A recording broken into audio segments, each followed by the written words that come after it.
तो अखिलेश के यादव अब मोदी के साथ एक बड़ा सवाल है। आज इसी पर बात होगी। समाजवादी पार्टी के लिए टेंशन बढ़ाने वाली बात होगी, इसी पर हम बात करेंगे। लेकिन उससे पहले आप रिपोर्ट देखिएगा।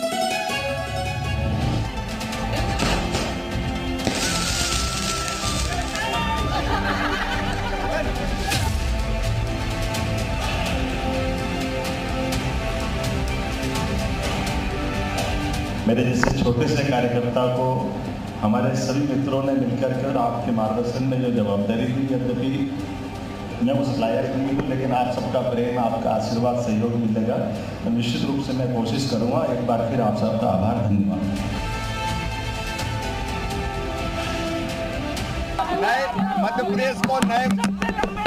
मध्य प्रदेश को नए मुख्यमंत्री मिल गया, उनको बहुत बधाई, उनका अभिनंदन।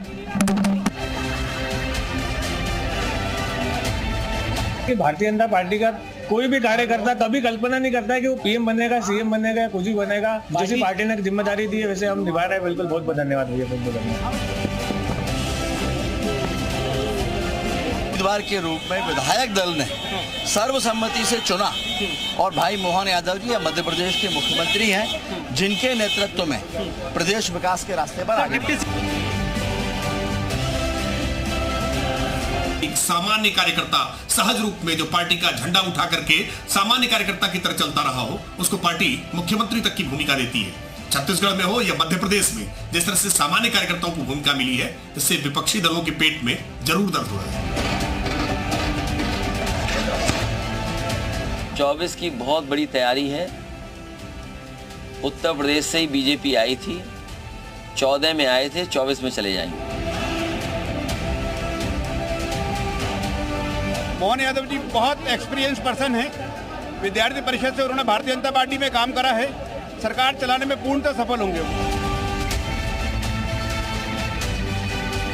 बहुत पुराने कार्यकर्ता हैं और उस संघ के काम में लगे रहे, विद्यार्थी परिषद में भूमिका निभाई, बीजेपी में भी लगातार तीसरी बार से वो जो विधायक बन रहे हैं, जमीन से जुड़े हुए कार्यकर्ता हैं, उज्जैन से विधायक हैं। और निश्चित रूप से जो यहाँ तक मध्य प्रदेश की यात्रा, विकास यात्रा चली है, इसको और आगे बढ़ाने की भूमिका उनकी रहेगी।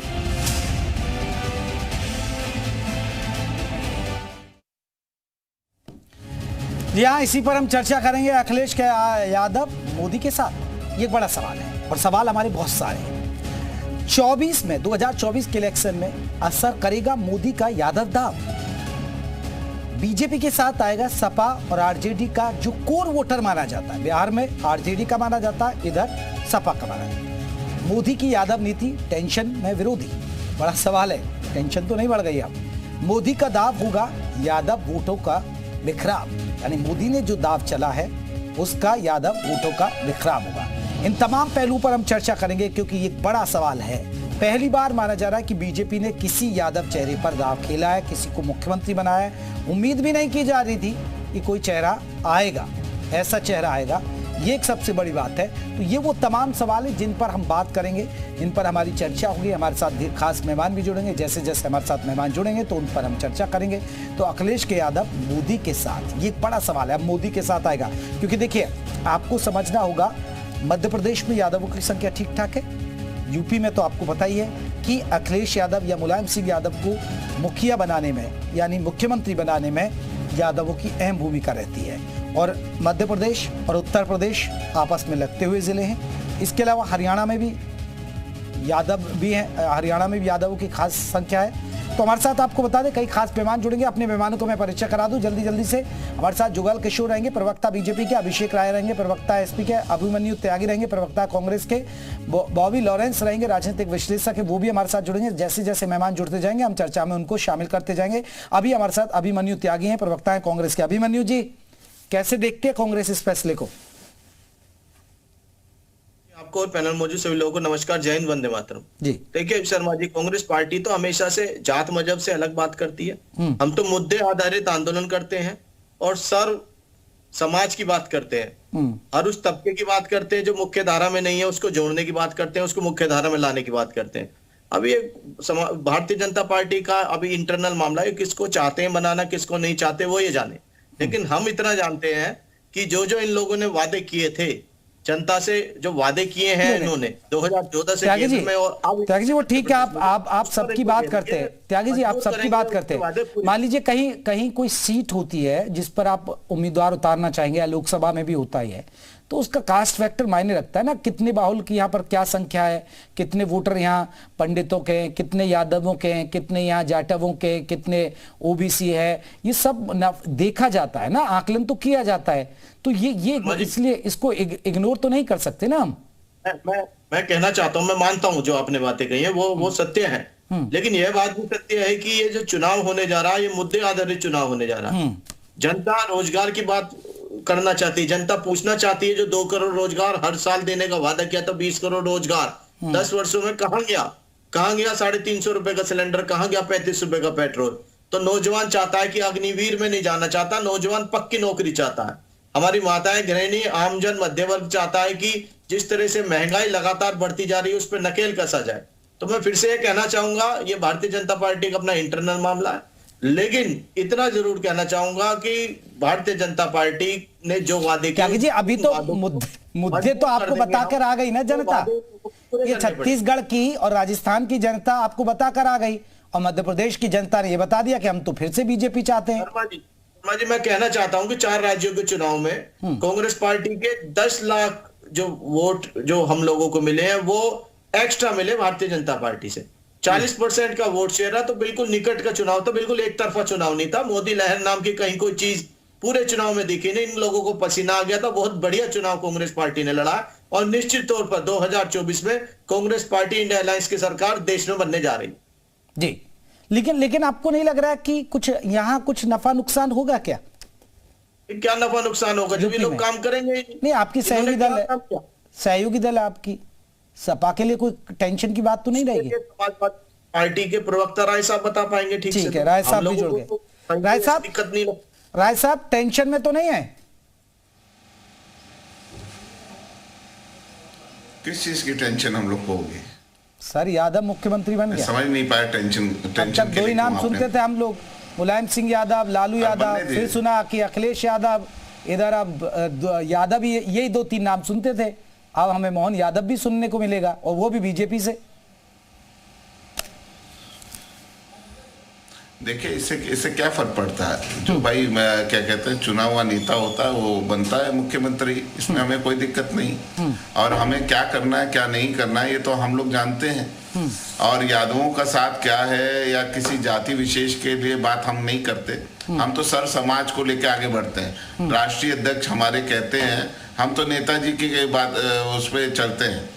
नेताजी का सिद्धांत है सर समाज को लेके चलना है। हमारे यहाँ जनेश्वर मिश्र थे और लोहिया जी के आदर्शों पे हम चलने वाले लोग हैं, तो हम उस पार्टी की विचारधारा उससे हम सर समाज को लेके चलते हैं। हमारा जो पीडीए का फॉर्मूला है, हाँ। तो हम पीडीए के हिसाब से आगे बढ़ रहे हैं। तो सर पीडीए में तो आप 3 फॉर्मूला है ना, पिछड़ा, दलित और अल्पसंख्यक, सब समाज कहाँ है इसमें? अल्पसंख्यक, हाँ। नहीं, मेरी बात सुन लीजिए, उसमें अल्पसंख्यक भी है और अग्रणी भी है। अच्छा, अल्पसंख्यक भी हैं और अग्रणी भी हैं, तो वो सर समाज को हो जाता है। हाँ। तो हमारे राष्ट्रीय अध्यक्ष जी का उद्देश्य बहुत साफ है, हम उसको लेके पीडीए की लड़ाई लड़ रहे हैं। आपको नहीं लग रहा है कि सर ये असर पड़ेगा? क्योंकि देखिए, आप कितनी भी डिनाई करिए, आप ठीक है, आपकी आइडियोलॉजी ये है कि आप जाति और मजहब की राजनीति नहीं करते, आपके सिद्धांत होंगे, आपके उसूल होंगे, लेकिन यूपी, बिहार, कहीं भी आप चले जाइए, देखिए कास्ट फैक्टर बहुत मायने रखता है राजनीति के हिसाब से, वोट बैंक के हिसाब से।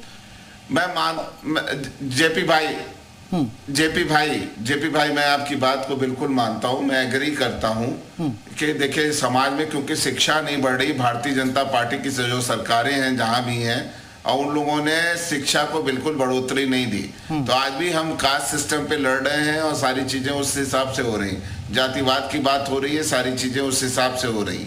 लेकिन फिर भी उसके बाद भी मैं कहना चाहता हूँ कि इस समय देश की जनता बेरोजगारी से परेशान है, महंगाई से परेशान है, और क्या कहते हैं कि वो उन्हें शिक्षा चाहिए, उससे परेशान है। तो हम इन मुद्दों को लेके जनता के बीच में जा रहे हैं, और जनता हमें बहुत सपोर्ट कर रही है।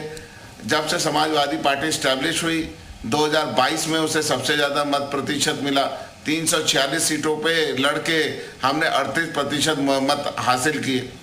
तो ये सारी चीजें आपके बारे में मतलब मैं बताना चाहता हूँ कि समाजवादी पार्टी के लिए बहुत बड़ा फोकस है। लेकिन अभिषेक राय जी देखिए, लगता राज्य है मध्य प्रदेश और यूपी की बात करें तो दोनों राज्य एक साथ लगे हुए हैं। बुंदेलखंड का बहुत हिस्सा पड़ता है, चंबल का हिस्सा पड़ता है, और देखिए आप कह रहे हैं लेकिन असर पड़ता है। करीब देखिए अभी भी आप सत्ता से बाहर हुए फिर भी 80% से भी ज्यादा यादवों ने आपको वोट दिया। यूपी में करीब 9 से 10% के आसपास यादव वोटर है। ऐसे में आपको नहीं लग रहा है कि इसका एक मैसेज जाता है? नहीं, देखिए इसका कोई मैसेज नहीं जाता। यादव वोटरों को पता है, या जो भी हमारे वोटर्स हैं, हमारे यूथ वोटर्स हैं। मैं आपको बता दूं, अखिलेश यादव सबसे पसंदीदा चेहरा है यूथ के, चाहे वो किसी भी जाति का। ये आपने बात की, अखिलेश यादव पसंदीदा चेहरा है। अभिषेक राय जी तो ये बताइए ना, वो जो यूथ है क्या वो दरी पट्टी बैनर पोस्टर ही उठाता रह जाएगा? यादव फैमिली के अलावा किसी और को मौका मिलेगा? बीजेपी तो कह रही है कि देखिए हमने तो सबकी बात करते, अब उन्होंने यादव बना दिया। बिल्कुल नहीं, क्या अखिलेश यादव के अलावा कोई भविष्य में मुख्यमंत्री बन पाएगा समाजवादी पार्टी के अंदर, इनके परिवार के अलावा? मेरी बात जेपी भाई, मेरी बात एक चीज क्लियर समझ लीजिए।